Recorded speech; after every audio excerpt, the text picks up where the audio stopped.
안녕하세요. 데일리하드 이슈 김선희입니다. 시작 전에 구독과 좋아요 버튼 꼭 눌러주시고요. 그럼 4월 23일 즐거운 금요일의 데일리하드 이슈 시작하겠습니다.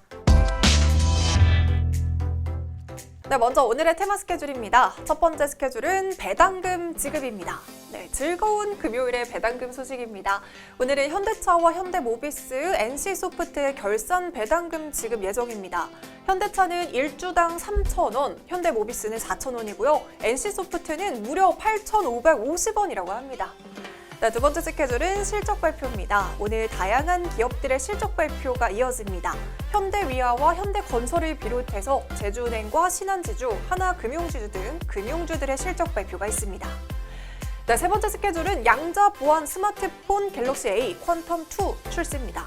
삼성전자와 SK텔레콤은 양자 보안 스마트폰 갤럭시 A 퀀텀2가 오늘 출시가 됐습니다. 갤럭시 퀀텀2는 6.7인치 대화면에 6,400만 화소 카메라 그리고 스냅드래곤 85 플러스 칩셋 등 플래그십 스마트폰급 성능이 강화된 양자 암호 보안 기술까지 갖춰져 있는데요. 성능과 보안 양쪽 모두를 중시하는 고객들의 새로운 선택지가 될 전망입니다. 네, 지금까지 오늘의 테마 스케줄이었습니다. 네, 이어서 오늘의 주식시장을 들썩이게 한 오늘의 특징주 살펴보겠습니다. 첫 번째 특징주는 러시아 백신 관련주입니다. 러시아에서 개발한 코로나19 백신인 스푸트니크 V 관련주들이 국내 도입 기대감에 이틀째 강세를 보였습니다. 외교부가 식품의약품안전처로부터 러시아가 개발한 코로나19 백신인 스푸트니크 V의 안전성과 관련한 해외 정보 수집 요청을 받고 해외 공관에 조치를 취한 것으로 확인이 됐습니다. 이에 따라 바로 문재인 대통령이 어제 스푸트니크 V 도입 가능성 점검을 지시하면서 관련주들이 주목을 받는 모습입니다. 하지만 스푸트니크 V에 대한 안전성과 부작용 문제를 둘러싸고 아직도 말이 많은데요. 현재 식약처에서는 안전성 정보 수집을 요청하는 공문을 외교부에 보낸 상태입니다. 하지만 자료가 얼마나 충실할지에 대해서는 아직 의문입니다. 이 때문에 당국은 현재 심사를 진행 중인 유럽의약품청의 허가 절차를 지켜본 후 이를 참고하겠다는 계획입니다. 네, 두 번째 특징주는 포스코 강판입니다. 올해 1분기 깜짝 실적을 달성한 포스코 강판의 주가가 어제에 이어서 이틀째 강세를 보였습니다. 전날 포스코 강판은 1분기 연결 기준 영업이익이 144억 원으로 전년 동기 대비 323.5% 증가했다고 밝혔습니다.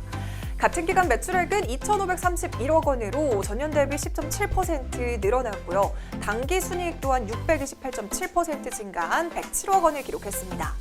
포스코 강판은 포스코그룹의 계열사인데요. 자동차 부품이나 가전용품 그리고 건축자재에 사용되는 알루미늄 도금 강판, 아연 도금 강판 및 다양한 컬러 강판을 생산하는 표면 처리 강판 전문 기업입니다. 최근 원자재 가격이 강세를 보이고 있다는 것은 알고 계시죠? 이에 따라 포스코 강판은 지난 1일 출하분부터 내년 도급제 판매 가격을 톤당 5만 원 인상을 했고요. 앞서 지난 2월에도 내년 도금 전 제품에 대해서 톤당 10만 원을 올렸습니다. 이처럼 포스코 강판이 판매 가격을 올리면서 전체 수익성 개선에 영향을 미쳤습니다. 더불어서 포스코 강판은 미래 성장 동력도 출분하다는 증권사 분석이 주가의 상승 동력을 더하고 있습니다. 네, 리서치 RM은 포스코 강판에 대해서 전기 차량용 부품 공급에 따라 실적 개선이 가능할 것으로 분석했습니다. 포스코 강판은 전기차용 배터리 팩 ICB 커버를 개발을 했습니다. 이 커버는 전체가 알루미늄으로 만들어졌던 기존 판재에 비해서 알루미늄 도금 방식을 채택해서 원가 절감이 가능하고요. 발화점이 높아서 안정성이 뛰어난 장점을 가지고 있습니다. 이에 따라 전기 차량용 부품 공급에 따라 실적 개선이 가능할 것으로 보입니다. 네, 이런 소식에 포스코 강판은 어제 상한가까지 이어서 오늘도 47,000원을 돌파하면서 52주 신고가를 경신했습니다. 네, 세 번째 특징주는 LTC입니다. 현대자동차가 전기차 배터리 내재화 계획과 함께 전고체 배터리를 탑재한 전기차를 양산하겠다는 계획을 발표하면서 관련 기업인 LTC의 주가가 강세를 보였습니다. 바로 어제였죠. 현대차에서는 올해 1분기 잠정 실적 발표 컨퍼런스 콜에서 현재 전기차의 안정성과 주행거리 충전 시간 개선 등을 위해 전고체 배터리 기술 개발을 추진하고 있다면서 오는 2025년 전고체 배터리를 탑재한 전기 차량을 시범 양산할 계획이라고 밝혔습니다.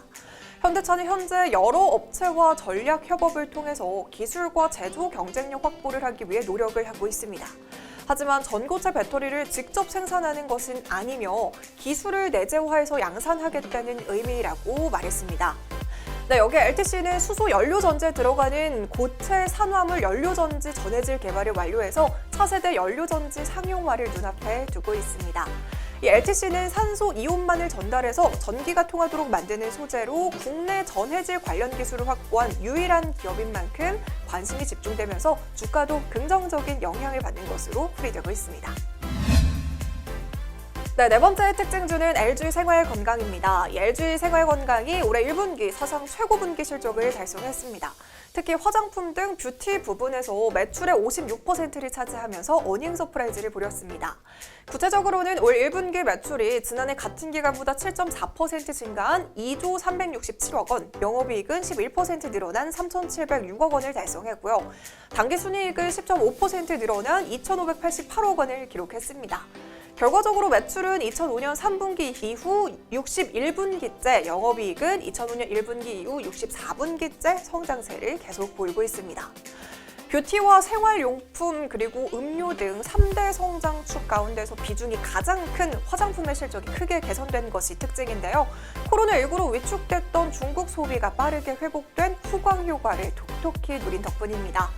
바로 중국 디지털 유통망에서 후나 숨, 오휘 등 고가 화장품 브랜드는 견조한 매출을 기록했기 때문입니다. 증권가에서는 LG 생활건강이 올해 지난해보다 8% 증가한 8조 5,303억 원의 매출을 달성할 것으로 내다보고 있습니다.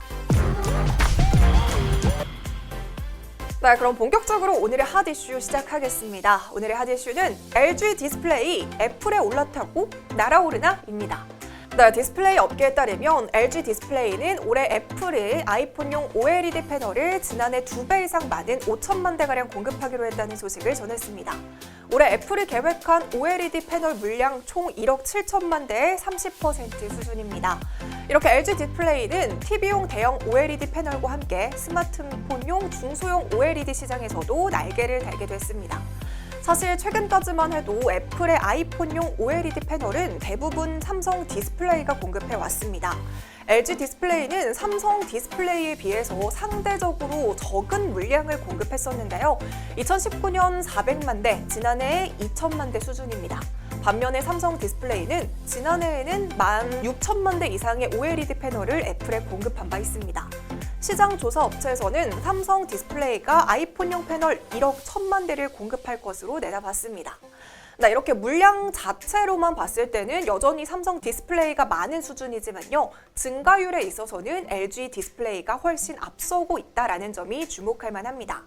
아이폰용 OLED 패널에서 삼성 디스플레이의 비중도 지난해 78%에서 올해는 65%로 떨어질 것이라고 전망하고 있습니다. 애플이 삼성 디스플레이의 물량 비중을 줄이고 LG 디스플레이 물량을 늘리는 것은 공급처 다변화의 일환으로 삼성 디스플레이에 대한 의존도를 낮추기 위한 조치로 풀이되고 있습니다. 최근 2-3년 동안 삼성 디스플레이 이외에도 스마트폰용 OLED 패널을 생산하는 업체가 마땅치 않아서 예외적으로 삼성 디스플레이에 거의 전적으로 의존했지만 상황이 달라졌다는 예측입니다.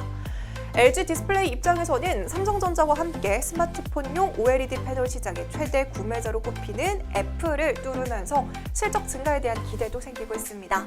LG 디스플레이가 애플 특허 기반의 폴더블 폰 디스플레이 기술을 확보하면 삼성 디스플레이가 주도하는 폴더블 OLED 공급망에도 커다란 변화의 바람이 불 것으로 보입니다. 네, 오늘 제가 준비한 소식은 여기까지입니다. 여러분 즐거운 주말 보내시고요. 저희는 다음 주에 다시 뵙도록 하겠습니다. 네, 오늘도 시청해주신 모든 분들 고맙습니다.